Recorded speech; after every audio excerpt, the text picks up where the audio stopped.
Hay familias que le enseñan a los hijos a eso, a adorar los ídolos. Nosotros como cristianos no hacemos.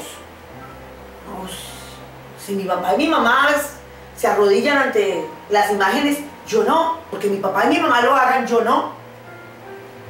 Pero cuando yo leo este libro es que entiendo eso. Eso fue lo que pasó con Josías.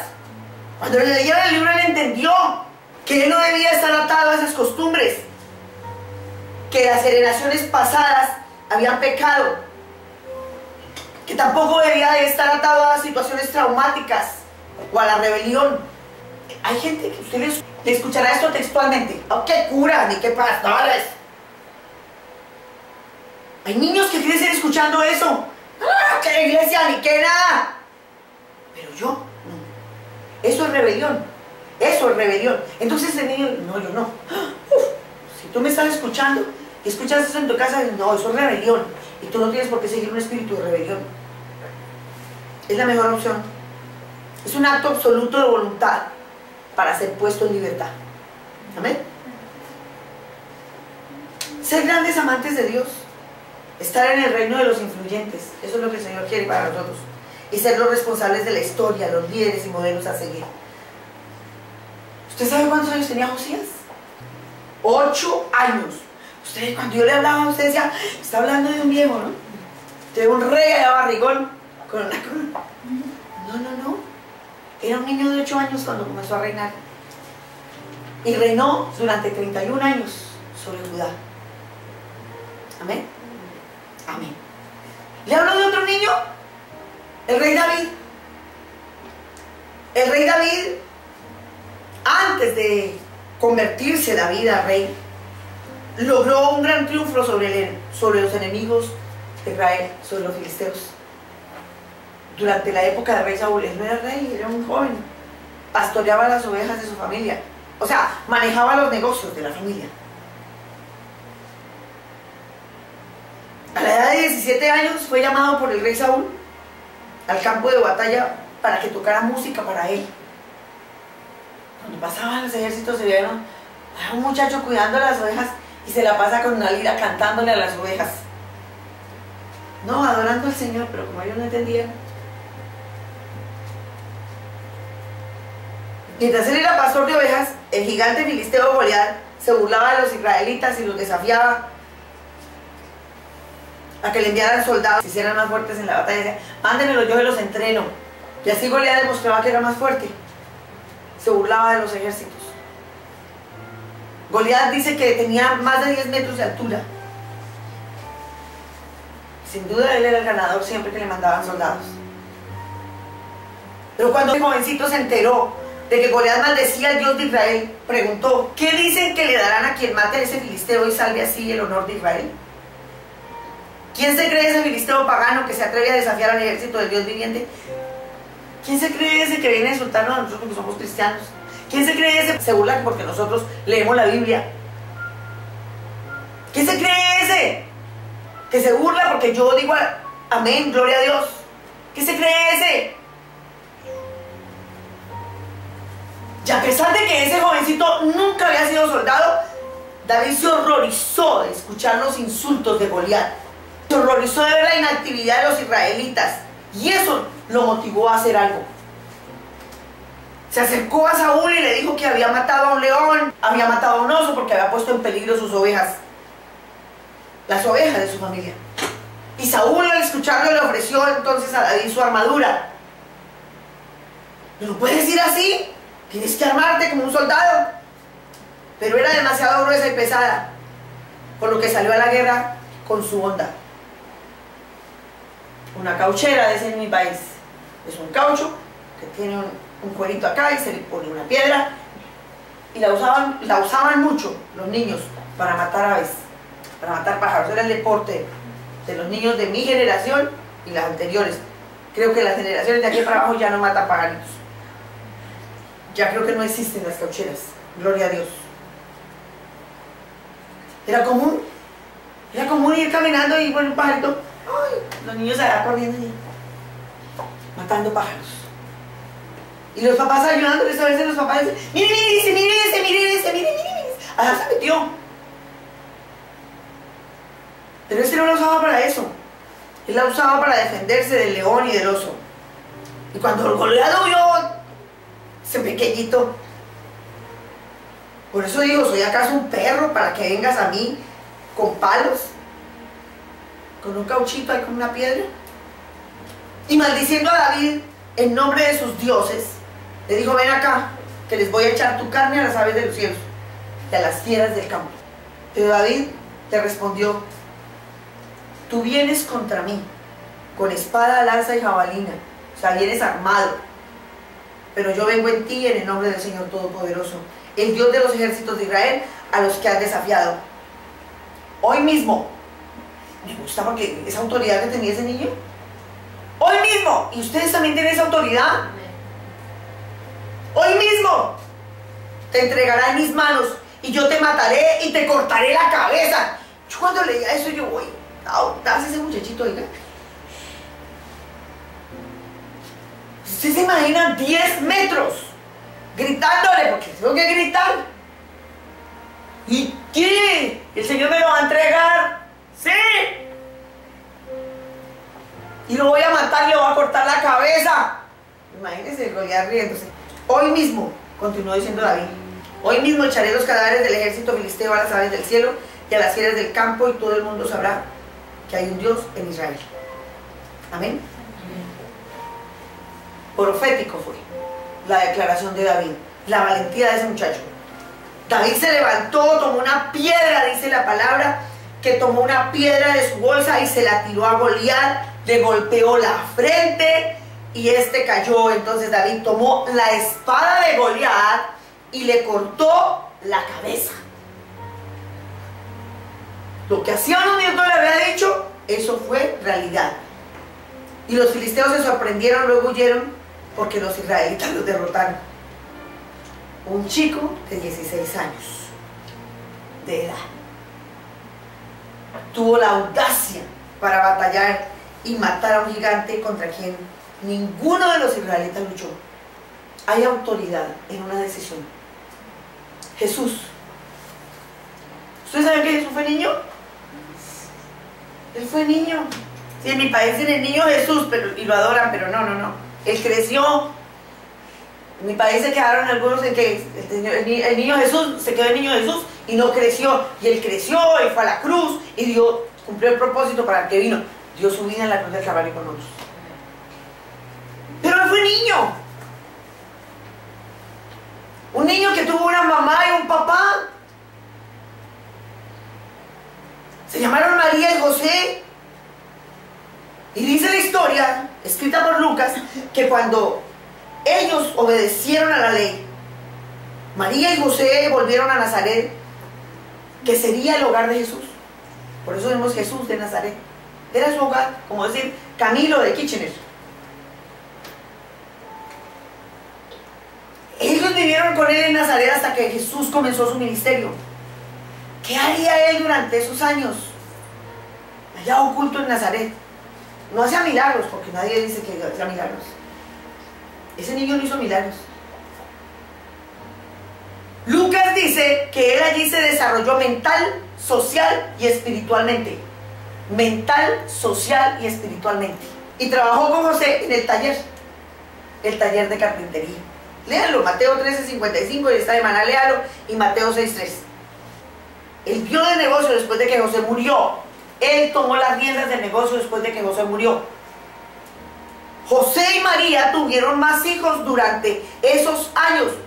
Y Jesús fue parte de una familia. Jesús fue parte de esa familia. Así como tú eres parte de una familia, así como tú eres parte de una familia, así lo fue Jesús. Lucas escribe sobre la historia de los primeros años de juventud de Jesús. José y María eran judíos devotos que observaban la Pascua en Jerusalén. 3 veces al año los hombres judíos eran obligados a ir a Jerusalén para adorar, pero no todos ellos podían pagar el viaje. Si decidían ir a un festejo, por lo general era la Pascua y trataban de irse en familia para cubrirse los gastos, porque era la fiesta más importante del calendario judío. La gente viajaba a las fiestas en caravanas. Familiares, pueblos enteros a menudo viajaban. y se mantenían con los demás. Lucas narra que a los 12 años José creyó que Jesús iba con María y con los otros niños, mientras María suponía que él estaba con José y los hombres. Ay, el niño está con el papá y el niño está con la mamá, y Jesús había desaparecido. Se tomaron un día para volver a la ciudad y otro día para encontrarlo. ¿Ustedes se imaginan? Duró 3 días perdido. ¿Un niño 3 días perdido? Yo no me lo quiero imaginar. A mí se me perdió mi hija por 2 horas y fue terrible. Y la encontramos debajo de la cuna, durmiendo. De que todo el barrio se había alborotado, ya me llamaba la policía. 3 días. Un tiempo terrible. Un tiempo terriblemente largo para perder a un hijo.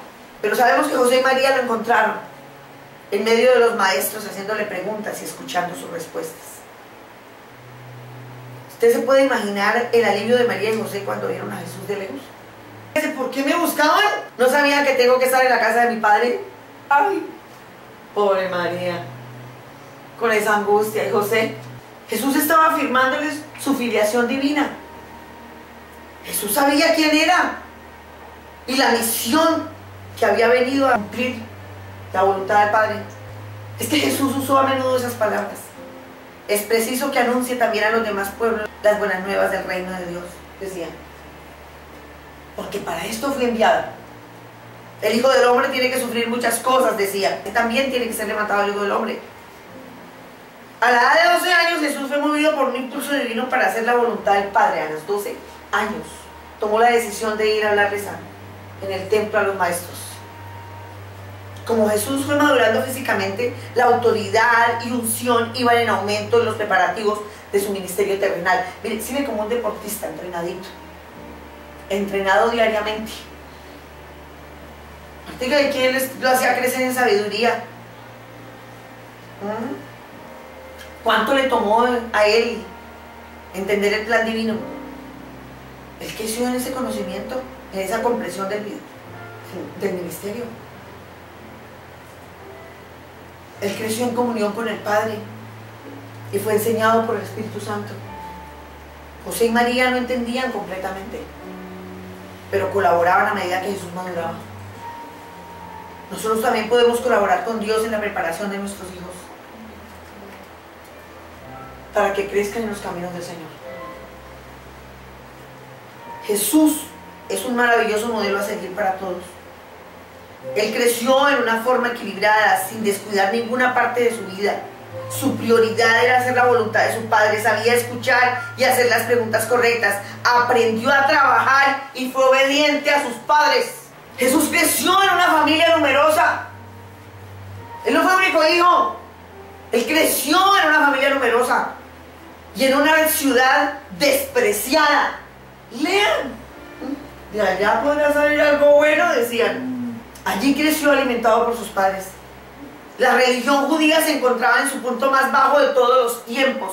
El gobierno romano tenía el control y la sociedad estaba en un estado de temor. ¿Usted se imagina vivir en un país rodeado de temor, como están ahorita en Medio Oriente? ¿Han orado por los niños del Medio Oriente? ¿Han orado por los niños de Israel? Oren, por favor. Esa sociedad estaba en un estado de temor. Sin embargo, cuando Jesús salió de Nazaret, 18 años más tarde, cuando tenía 30 años, el Padre fue capaz de decir de él: tú eres mi Hijo amado, estoy muy complacido contigo. Eso fue lo que el Espíritu Santo le escucharon decir cuando Juan el Bautista lo bautizó a Jesús. Y nosotros podemos decidir criar a nuestros hijos a la plenitud de todo lo que Dios les ha llamado a hacer. Es una decisión para colaborar con Dios. Pero tú estarás preguntándote cómo preparar a la familia para Dios. ¿Cómo se hace en este tiempo? Haga lo que hizo el papá de Juan el Bautista. ¿Qué hizo el papá de Juan el Bautista? Hasta ahora sé que tuvo papá y lo nombran ahí en la Biblia. Sí, en el Evangelio Evangelio de Lucas, capítulo 1, versículos 15 al 17. Esto digo, porque él será un gran hombre delante del Señor, jamás tomará vino ni licor, y será lleno del Espíritu Santo aún desde su nacimiento.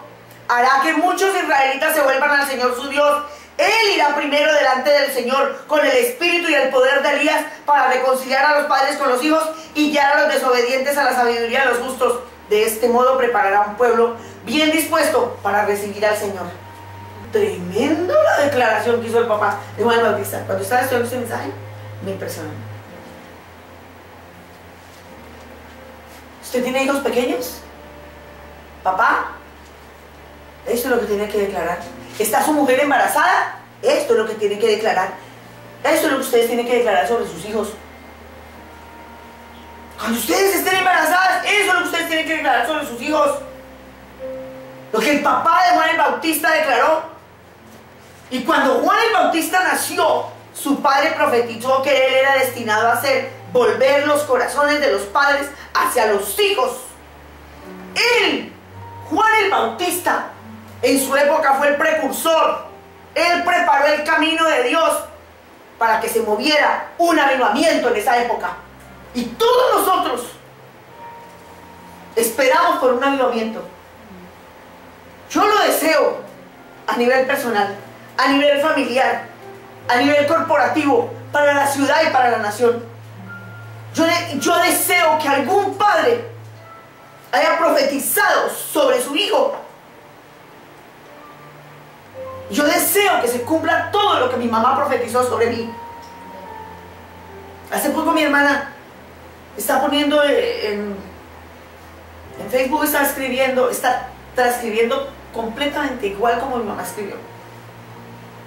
Lo que mi mamá escribía en su diario. Y es impresionante cómo oraba mi mamá por mí. Los próximos días va a cumplir 3 años de muerta mi mamá.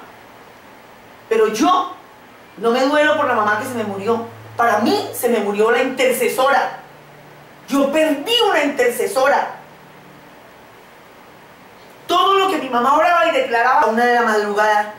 Estoy orando por mis hijas ausentes, las que están lejos, sobre todo por Marta. Yo perdí una intercesora. Y eso es lo que nosotros necesitamos, madres así, padres así, en nuestra generación. Esta generación que está viviendo el momento más estratégico de la historia de la iglesia. Ustedes jóvenes, ustedes padres y madres, están viviendo en esta generación un momento estratégico en la historia de la iglesia de Cristo. Nosotros no somos unos cristianos comunes y corrientes, estamos en un tiempo estratégico de Dios.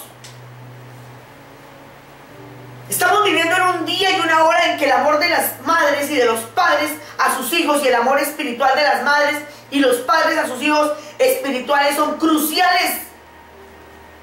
¿Ustedes han visto el desamor que se ha desatado entre los padres y los hijos? ¿Y los hijos por los padres? ¿Ustedes han visto lo que está sucediendo en el mundo entre las familias? El movimiento venidero de Dios será el giro literal de los corazones de los padres y madres de los hijos y los hijos a las madres y los padres. Amén. Aleluya. Yo lo creo.